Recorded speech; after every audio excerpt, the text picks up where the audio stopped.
So ఇక్కడ question ఏంటంటే ఇక్కడ మండేకి 5 days బ్యాక్ ఏ డే వస్తుంది, 2 days తర్వాత ఏ డే వస్తుంది అనేది question.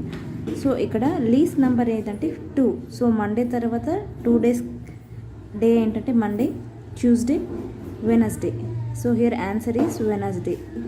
In the same way 5 days back వెళ్ళినా కూడా మనకి వెనస్డే వస్తుంది. ఒకసారి కౌంట్ చేసి చూడండి. అండ్ ఇంకో ఎగ్జాంపుల్ వచ్చేసి ట్యూస్డేకి 6 days బ్యాక్ ఏ డే వస్తుంది, 1 day ఏ డే వస్తుంది అని question. So for least number is 7.